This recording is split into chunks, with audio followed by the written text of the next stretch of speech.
athlete's foot, very, very, very common. I mean, I think the studies show that like 1 in 4 persons has some type of fungal infection, commonly athlete's foot or fungal toenails. I mean, ultra common. So, I mean, what do you typically see? You see the patient come in, itching feet. They got these scaly lesions, sometimes between the toes, sometimes on the bottom of their feet. They don't know what's going on. They think they got, I don't know, like typhoid or some people crazy. don't get the itching, but they have that flaky, dry skin in the moccasin distribution, as we like to say, wherever a moccasin would be touching you. And they think it's just dry skin. I feel like that's so common in the diabetics, especially when the ones with the neuropathy. Because they can't feel it. Yeah. Right. Yeah. So, I mean, what we're looking at when we look at these, we see that scaly annular lesions, moccasin distribution. So moccasin distribution is a fancy way of saying that it's, imagine a moccasin on your foot. It's literally all the areas on the bottom of your foot and that little, I don't know. Transition skin, yeah. Yeah, exactly. That goes around the foot and not so much on the top of the foot as often. Treatment is a process. We usually start off with basic things. We'll do the scrapings if needed, if we're concerned, but we'll start off with the topicals. And let's start off with the home remedies before we even get into the topicals, because I know there's a lot of them out there. Some of them, and they do work. Some of them do work, and we'll go through some of the logic why it works. I mean, obviously the antifungals are more specific to the problem. They work better, but let's talk about Listerine is a classic. Listerine and some water, sit your feet in the tub, let it soak for 15-20 minutes. And the logic is Listerine, it kills 99% of germs or bacteria. But Listerine is an alcohol. You know, it's a pH change. The funguses can't tolerate that pH change, and that's how they die. That's the same logic with the apple cider vinegar. That pH change, the funguses just can't tolerate it. Now, are there things better than that? For sure. Yeah. But if you want to use this as an adjunct, or start off with this, and if this doesn't work, or maybe even as a preventative. Yeah. You know, you don't have an active case now, and you want to keep it under control because you've had it in the past. Yeah. If kids that go to the locker rooms all the time, or the swim classes and stuff. My kids are in swim classes right now. I check their feet all the time because I'm like, one of these days they're gonna get some type of little skin infection. Those locker rooms are just a nidus for bacteria. Sure. So that's where I think the tea tree oil, is not a bad. Oh yeah, adjunct. I love tea tree oil for these It's a nails. prevention. Yeah, nails and skin. Yeah. It works great. And the logic with the tea tree oil is antimicrobial to an extent. But what it really does, it's an oil. Funguses just can't grow in oils. If you keep the skin oiled up with any type of oil, it'll work. That's why garlic oil, I've heard argan or oregano oil. I don't know. There's a bunch of them. You can use castor oil if you wanted to use canola oil. It wouldn't be the most clean, but I mean, it would help out. And the last ones are like the baking soda, the starches, and the tea soaks. What they're really doing is literally just wicking the moisture out of the feet. Funguses want that cold, clammy, moist environment. The tea soaks also supposedly, if you're doing that with like black tea that's brewed far denser than you would drink, the hyperhidrosis. Yeah, you're getting an acidic response that's shutting down the sweat gland. Yep. So and there's something to that. Yeah, but yeah. I think dry sol works better. Yeah. But if you want to go that route.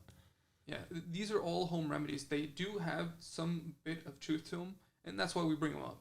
There's other home remedies that we can talk about. Acai berry isn't going to fix this. Turmeric isn't going to fix this. But these certain things, yes, they have a place. But there's things that are better. Topicals, we almost always start with topicals. I am a big fan of the foams, the gels, and the liquids. The powders are decent. The powders work well. I think if you use them in conjunction, they work great. The only downside of the creams and the ointments are that the creams and ointments push for more moisture. Although that has some level of antifungal, mix in, terbinafine, clotrimazole, meconazole, econazole, all the conazoles and whatnots.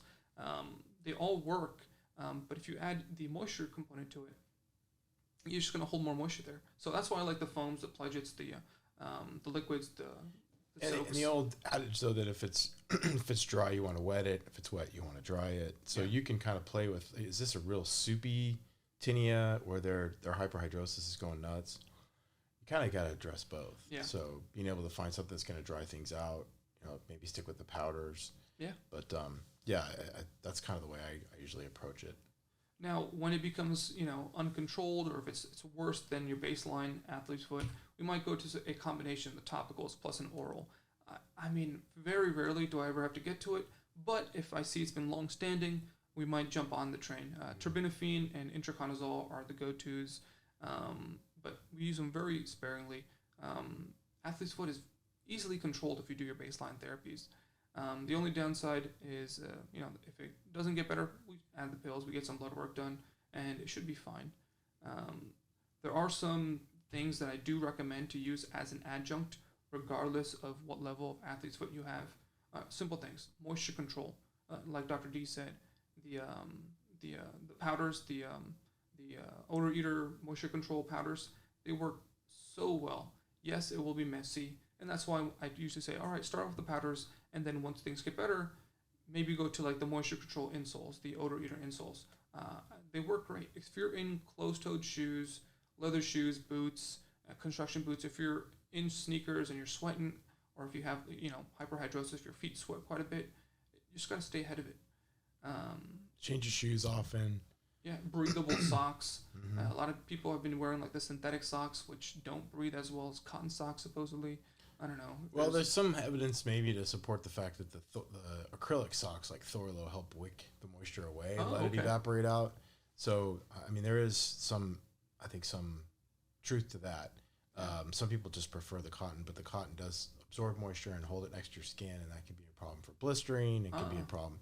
But I like the acrylic socks for folks that I mean, I think there's something to it. But if they're wearing the acrylic socks in a leather boot, it's got nowhere to go. It's harder for it to evaporate out. But if you're wearing the acrylic socks with the mesh running shoes, it does help, I think, wick that moisture out and let it evaporate. Doing a Lysol sweep or an antifungal spray sweep of your shoes, your slippers, your moccasins, your bathtub, anywhere that's going to hold that fungus there. Simple way to make sure that you don't reinfect yourself. Sometimes we'll be killing it on the skin surface, but they'll just keep on reinfecting themselves with their whatever UGG boots, or like their construction boots, or whatever that they're wearing.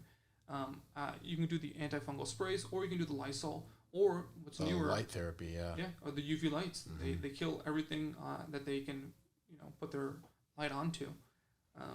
They work well, but it's simple things, and these are adjuncts. These aren't going to cure the problem, but these are going to help make sure that once the problem is cured, it won't come back.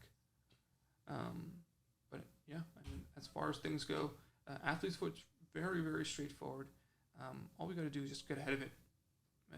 Easier said than done, but once we get the therapy going, it really does get better fairly quickly. And then I think a prevention protocol is important. So if you see somebody who seems to get it routinely, it's got to have something to do with their immune system's inability to fight this off. Yeah. Just accept that fact and treat it like you would any other chronic health condition like high blood pressure. I have high blood pressure. If I don't take my blood pressure medication, what do I get? My blood pressure goes up. I get tinnitus. I get headaches. So I have to control it chronically. If I had problems with athlete's foot over and over and over, I would want to be on some sort of prevention protocol, and that would mean using a topical, let's say twice a month. Yeah, every couple of weeks. Just to stay ahead of it. Yeah, just to stay ahead of it. Hose down the shoes with the Lysol, or with, we have a product called Clean Sweep, which is very similar. It's just an spray. It's an antifungal spray, antimicrobial spray. So that, it does a good job of just lowering the load of these microbes that you're coming in contact with, and can help prevent infection. So we're all coming in contact with this stuff. It's ubiquitous. This stuff is everywhere. Yeah. It's just a matter of whether or not it hits you at the right time. It's an opportunistic infection. If you let your skin get scaly and dry, that's an open invitation for viruses and bacteria and fungus to get in there and set up shop. And it can spread from person to person. If you're, your mom's got it and you're wearing the same flip-flops as her, it can spread. It's anthropophilic. It jumps from human to human. Got that nice anthropophilic. $5 word in there. But that's pretty much it.